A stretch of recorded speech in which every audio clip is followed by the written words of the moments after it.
मेरी मम्मी का मर्डर हुआ है, उनके सिर में चाकू मारा गया, दोनों कान काट दिए गए। मैं उसे जानती हूं। अजीत नाम के एक शख्स का कॉल आया था। मम्मी ने कहा था कि अभी आती, फिर वो नहीं लौटी।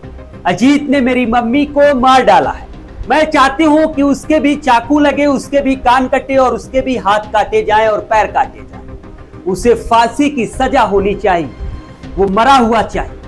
ये दर्द, ये चीखें हैं बुलंदशहर की रहने वाली बेबी की दो मासूम बेटियों। 11 अगस्त की रात प्रेमी अजीत ने चाकू से 17 वार करके बेबी की हत्या कर दी। हत्या इतने निर्मम तरीके से की गई कि हार्ट पूरी तरह से डैमेज हो गया।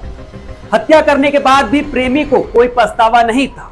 वो 1 घंटे तक लाश के पास बैठा रहा और गुस्से में शादी नहीं करने के लिए बड़बड़ाता रहा, कहता रहा, अब शादी करोगी?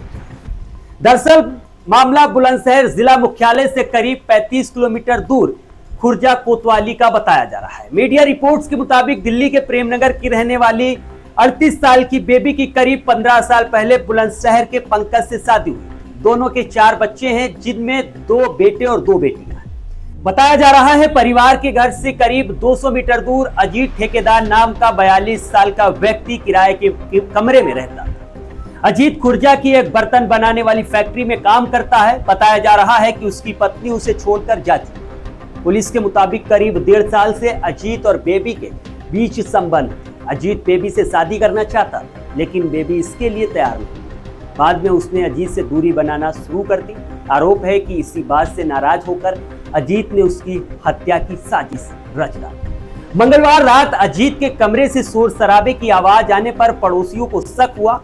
लोगों ने पुलिस को सूचना। पुलिस मौके पर पहुंची और कमरे का दरवाजा खुलवाया तो अंदर बेबी खून से लथपथ हालत में फर्श पर पड़ी, जबकि अजीत उसके पास ही बैठा हुआ था।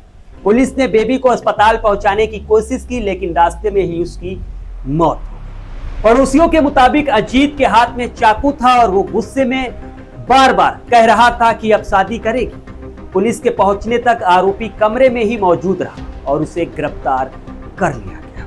मां की मौत के बाद बेबी के 4 बच्चों का रो रो कर बुरा हाल है। बड़ी बेटी का कहना है कि मंगलवार शाम उसकी मां के मोबाइल पर अजीत का फोन आया था। इसके बाद वो घर से निकल गई।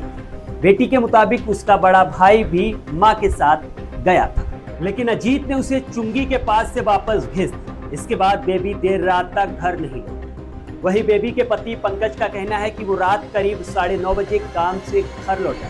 घर पहुंचने पर जब पत्नी दिखाई नहीं दी तो बच्चों से पूछा। बच्चों ने बताया कि वो सामान लेने गई हैं। पंकज के मुताबिक उसने पत्नी को कई बार फोन किया, लेकिन कोई जवाब नहीं और करीब 10:30 बजे मोबाइल भी बंद हो गया। बाद में पुलिस ने उसे थाने बुलाकर पत्नी की हत्या की जानकारी दी।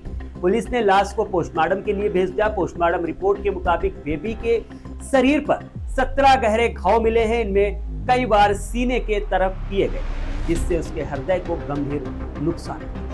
पोस्टमार्टम के बाद जब सब परिजनों को सौंपा गया तो परिवार, स्थानीय लोगों में आक्रोश फैल गया। परिजनों ने आरोपी के खिलाफ कड़ी कार्रवाई की मांग करते हुए दिल्ली अलीगढ़ हाईवे पर सबको रखकर जाम लगा दिया। करीब 1 घंटे तक हाईवे पर यातायात प्रभावित रहा। सूचना पर 4 थानों की पुलिस फोर्स और सीओ खुर्जा शोभित कुमार मौके पर पहुंचे।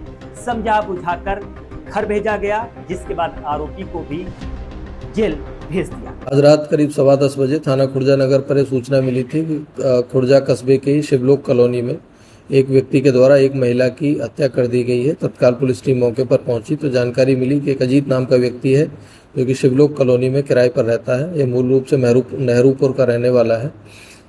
इसके पास इसके कमरे पर एक बेबी नाम की महिला अक्सर मिलने आया करती थी तथा आज किसी बात को लेकर इनके बीच में विवाद हुआ। इसके अजीत के द्वारा बेबी की वहीं पर अपने किराए के कमरे पर ही चाकू से हत्या कर दी गई।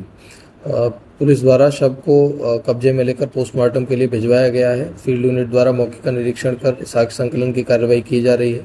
प्रकरण में बेबी के परिजनों की तरफ से तहरीर लेकर अभियोग पंजीकृत किया जा रहा है। अभियुक्त अजीत को हिरासत में लेकर मृत्यु के कारणों की गहनता से पूछताछ की जा रही है। इस प्रकरण में अग्रिम विधिक कार्रवाई खुर्जा नगर के द्वारा की जा रही है।